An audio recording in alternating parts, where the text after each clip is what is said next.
Okay. I guess we can kind of introduce yourself, yeah. Right. Well, my name is Emmanuel Regis. I'm the owner, president of Omni Business Services Incorporated. I've been the business started in 1988. Basically, it's a service business. What we do is tax preparation.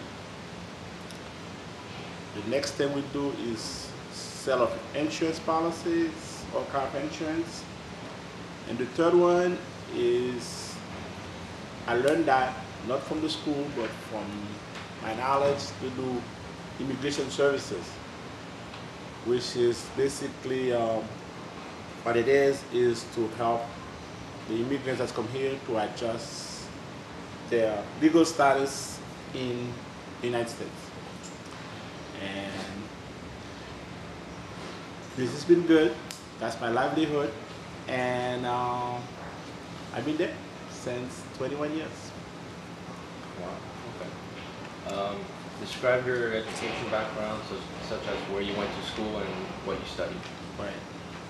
Fortunately, my school started in Haiti, in the southern part of Haiti, and my primary years of education where I was very, very fortunate.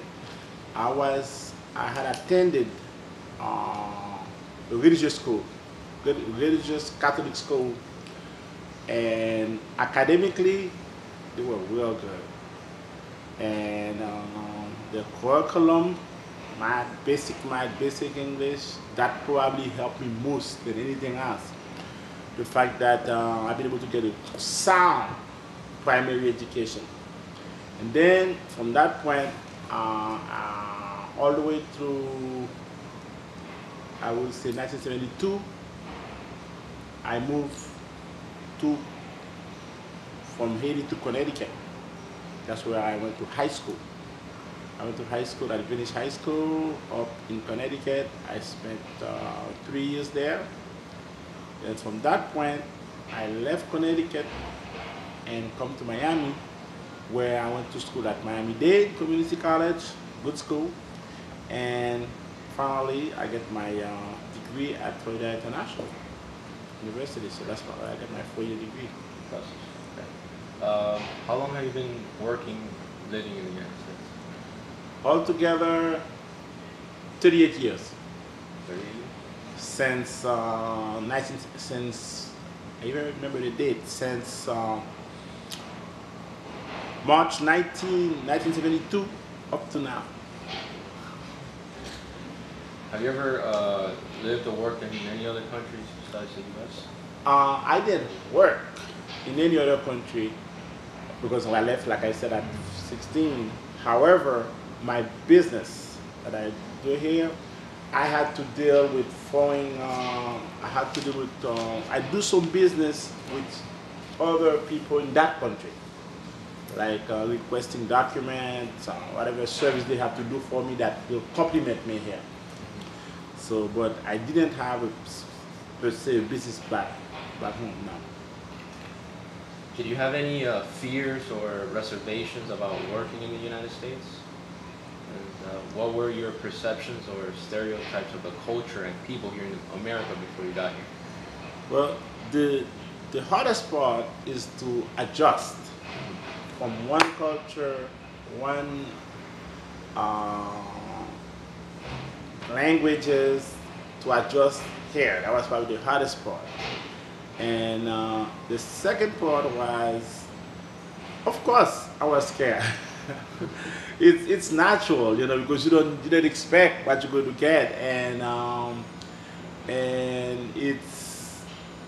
was very scared, especially when you decided to take a major decision to leave your 9-to-5 job and said, well, I'm going to be, from that day on, I'm going to start having my own business, I have to take my own decision, and so on and so forth. That part was hard. Mainly because you don't know what's going to happen, and it's like it's rich at its best. Okay, and I was scared. I was very, very scared. And not only me, I was scared, even my mother was scared. So how could you possibly leave your Security, child? you could say. Right, and that was scary. Yeah. Not only for me, but for my parents too. But then they say whoever takes the higher Yes. risk. It's rewarding. It's a lot of hard work, and but it's more satisfying. You're much happier. It's a challenge every day, but you faced it with more enthusiasm.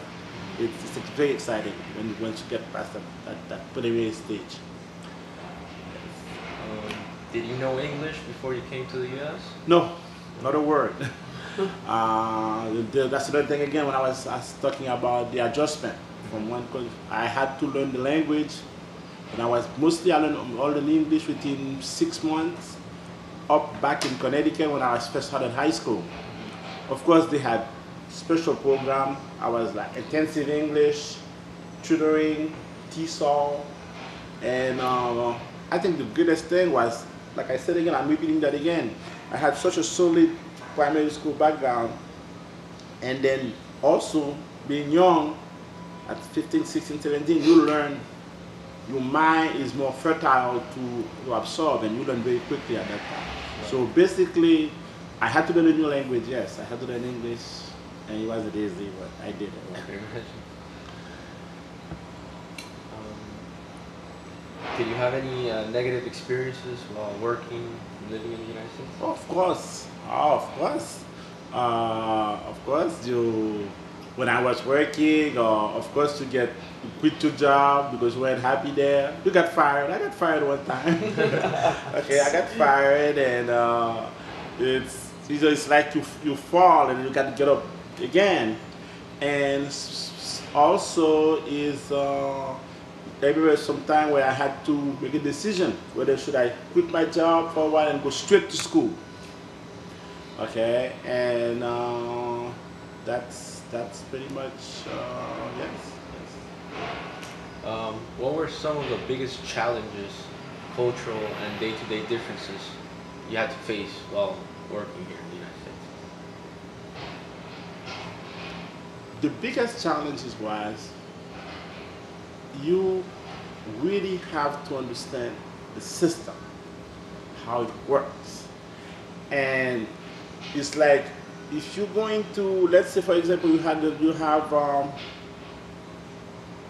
expect to get the license to start operating today. Let's say you said you had everything planned for Monday, and you're going to run into disappointments. That they said, well, something was, one document was missing, you're there for another month. Then you have, it's a setback. And also is, if you apply for a loan to get the business started, it's 50-50. You may get it, you may not get it. So therefore the challenge is always that you have to have a backup plan on almost everything. Let's say for example, if you don't get the license on Tuesday, what are you going to do the next day? If you don't get the loan, how are you going to be able to cope with the expenses? It's like your mind you cannot go to sleep when you're having your own business. It's just, your mind has to be you always have to be thinking day and night of what the next step will be. If that happens, what you're going to do next? Mm-hmm. If the machine broke down, what's your next steps? You see what I'm saying? If you don't have no computer system for a week, what you're going to do next? And it's constant. It's not something that you say, well, everything is fine for the next 3 months. It's not going to be like that. Every day is a challenge. But that's probably the hardest part of it all. And it's like, you may walk to the door one morning, put the key in, you keep broke. And then you have 10 people out there waiting for you. It happens. Okay? And those are the challenges you'll be fixing on a daily basis almost. Yes. And that's where you have to be so well prepared. That's where I would believe that the schooling, or the